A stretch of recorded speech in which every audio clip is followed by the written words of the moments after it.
Imagine for a moment finding the perfect multifamily deal only to risk losing it and your earnest money deposit because you didn't have your funding lined up. This almost happened to me, and it's a mistake I do not want you to make.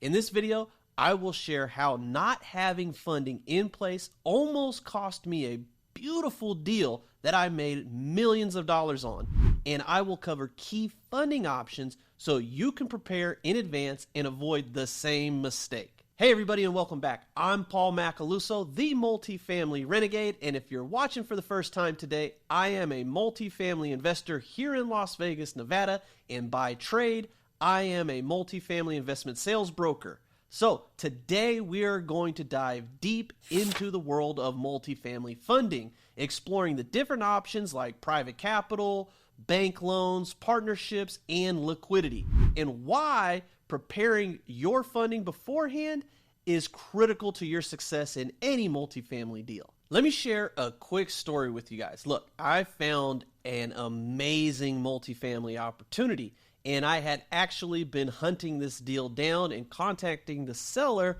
for multiple years before it came to fruition.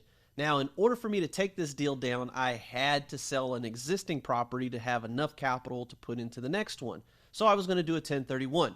Now, before I signed on the dotted line with the new owner, even though he agreed to sell the property to me for a specific price, he said he was going to do owner financing, right? I made the mistake of accepting an offer on the relinquished property that I had that I needed to sell in order to take down the new one. So I already signed on the dotted line for that deal without having the funding in place for the new deal because I was under the impression through my many conversations and emails with the replacement property owner that he would do owner financing for me. I was putting a significant amount of money down. Don't get me wrong, I wasn't trying to do a no money down owner finance deal. I was giving him hundreds of thousands of dollars in order to take the new one down. But after I accepted the offer on the property that I had to sell in order to buy the new one, the guy decided he didn't want to do owner financing for me anymore.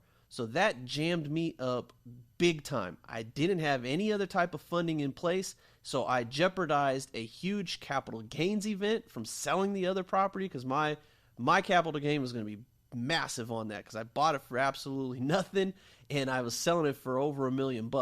So I was going to get smacked by Uncle Sam on that deal if I didn't have a 1031 exchange happen. Now, I did not want to lose out on the new property either because I knew for a fact I was going to make 7 figures or better on that deal alone. So I knew what I was going to do to it. I knew how long I was going to hold it for. I knew exactly who I was going to sell it to when the time came.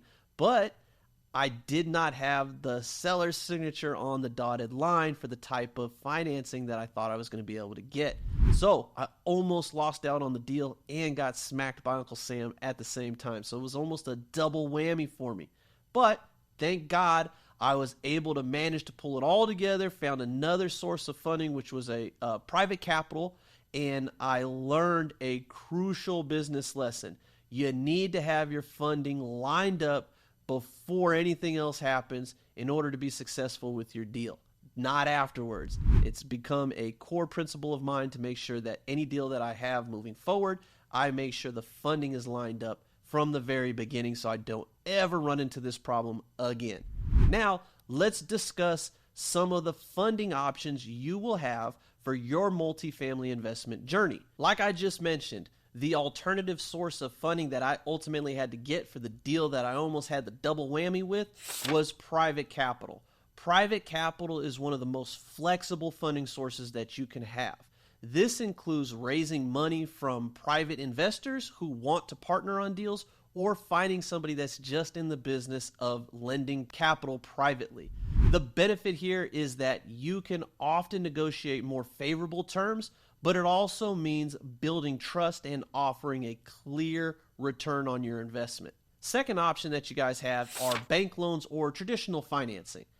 Bank loans are a more conventional route and can offer longer terms and lower interest rates, especially if you have good credit history. However, they often come with more paperwork and stricter requirements, so it is essential to start the application process early on and ensure you meet all of the lender's criteria. Now, most of the time, if you're in commercial multifamily space, the traditional financing or bank loans aren't really going to give you any type of approval or pre-approval until a property is identified and it's been properly underwritten by the bank. So you want to make sure you establish a strong relationship with the lender if you're going to go this route, so they can give you as good of an idea on what your terms and requirements are going to be for that type of financing.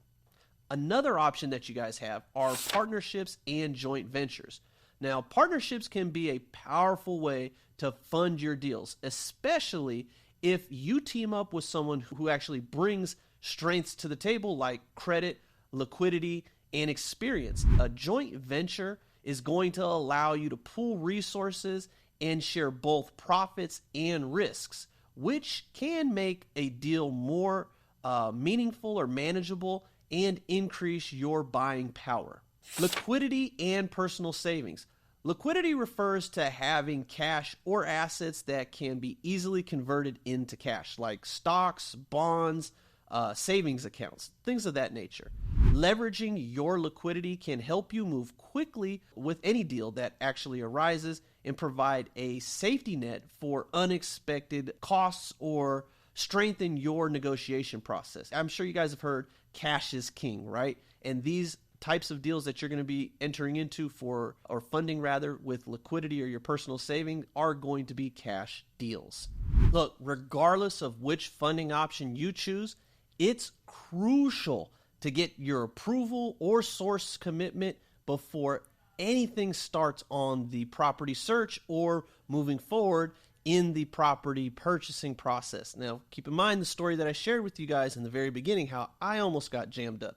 Now, being approved not only speeds up the process, but it also makes your offer more attractive with sellers, showing that you're already serious and ready to close the deal quickly. The moral of the story is this: having your funding ready before finding your next deal gives you peace of mind, stronger negotiation power, and the ability to act quickly on those opportunities when they come up, all of which are key components for success in multifamily investing. After my close call, I made sure to always have my funding secured before even looking at potential properties, and it has made all the difference in closing deals smoothly and confidently. So, to summarize things for you guys, always prepare funding before taking down a deal or even getting to the point of writing an offer. Consider all of the options that you have available. Don't find yourself like me relying on one of these sources only to find out that it didn't pan out and almost getting myself jammed up. Now, you have things to consider like private capital, bank loans, partnerships, and your liquidity. And remember, getting pre-approved and securing commitments in advance is critical to your success. Now, have any of you ever faced challenges securing funding for a deal? Share your story in the comments below. If you found this video helpful, please give it a thumbs up. So that's going to do it for today's video, guys. Remember, I try to drop 2 videos a week, so if you like this video and the content that I share on this channel, please make sure to subscribe to the channel by hitting that button below, and make sure you click that notification bell to get updates every time I release a new video. So thanks for watching, guys, and I'll catch you in the next video.